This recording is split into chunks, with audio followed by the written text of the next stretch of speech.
came here, make out time to come here and congratulate me.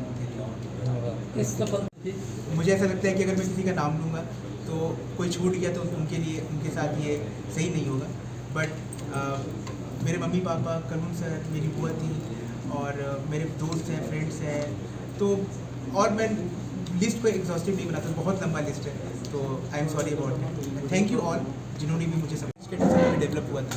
मैं national service scheme NSS का part था, उसमें मुझे आसपास के जो गांव हैं, गांव इलाके हैं, वहाँ के बच्चों को मैं पढ़ाता था, वहाँ की परेशानियों को मैं समझा। उसके बाद मुझे ये चीज़ डेवलप हुआ कि मुझे सोसाइटी के लिए कुछ करना चाहिए, और सिविल सर्विसेज मुझे एक ऐसा प्लेटफॉर्म मिला जहाँ पर मैं लोगों की ज़िंदगियों को मल्टी डायमेंशनल वे में अफेक्ट कर सकता हूँ।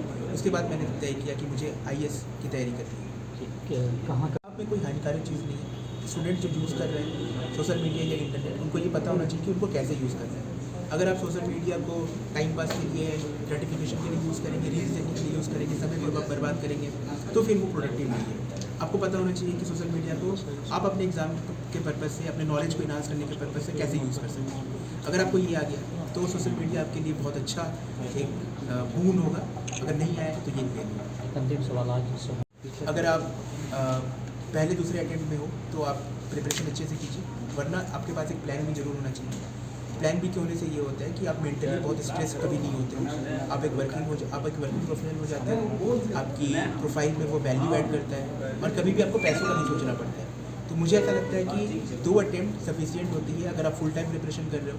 उसके बाद आप किसी जॉब में जाइए, कुछ अलग परस्यू कीजिए, और आप उस प्रिपरेशन को साइड बाय साइड कंटिन्यू रखिए विथ फर्म बिलीव कि कभी ना कभी आपका रिजल्ट जरूर आएगा।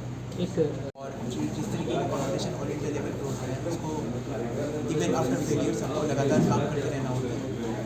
लोग बहुत कुछ कहेंगे, लेकिन द थिंग इज कि आपको अपने आप पर बिलीव करना है। जो चीज़ें आपको लगता है कि आप गलत कर रहे हैं उसको आप सुधारिए, और फेलियर्स अगर आए तो उसको होल हार्टेडली एक्सेप्ट कीजिए और अपने कमियों पे काम कीजिए।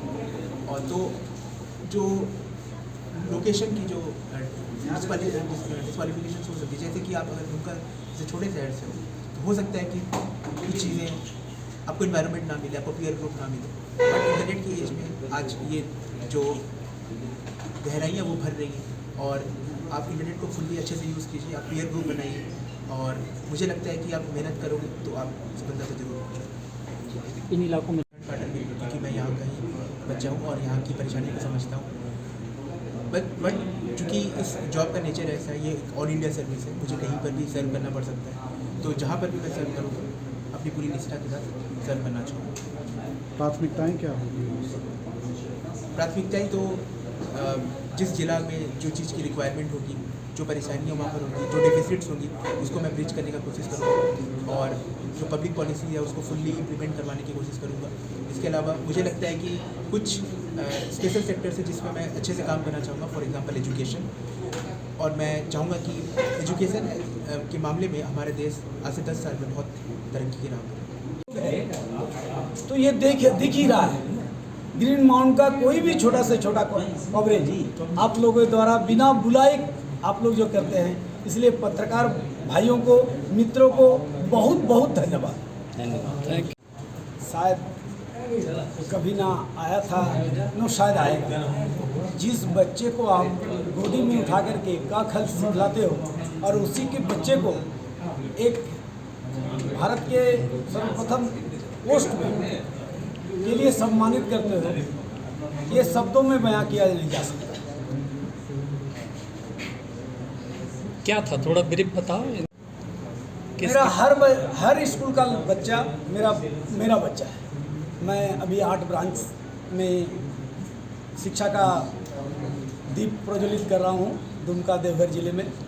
तो ये शायद मेरे तमाम परिवार के सदस्य का अथक मेहनत और शहरवासियों का जो विश्वास है वो शायद सफलीभूत हुआ है कि आज 8 ब्रांच है। और जब इस तरह के होनहार बच्चे स्कूल को गौरवान्वित करता है तो ये सक्सेस हो जाता है कि हाँ, शिक्षा किस तरह से हम दे पा रहे हैं। सौरभ बच्चा से ही मेरे साथ है, ये मृदुभाषी था, ये बहुत ही शांत लड़का था। लेकिन मैं बताऊंगी नर्सरी से लेके 10 तक ना कोई ट्यूशन लिया, ना किसी से पढ़ा। आज उसकी छोटी बुआ नहीं है। यदि कोई सबसे ज़्यादा खुश होता तो उसकी छोटी बुआ होती। द्वारा गढ़ा गया ये IAS है। उसकी मेहनत, उसकी लगन, उसकी तत्परता, उसका देखभाल जो वो करती थी और उसके पढ़ाई के लिए जो वो हमसे बात करती थी, आज तो वो ये नहीं है, इसको हम शब्दों में बयान नहीं कर पाते हैं। वो सौरभ आज IAS के 49वां रैंक देकर आज उसकी बुआ को, आत्मा की शांति को एक थैंक यू दिया कि बुआ आपने जो करके चला गया, आज मैं उस मुकाम को हासिल किया।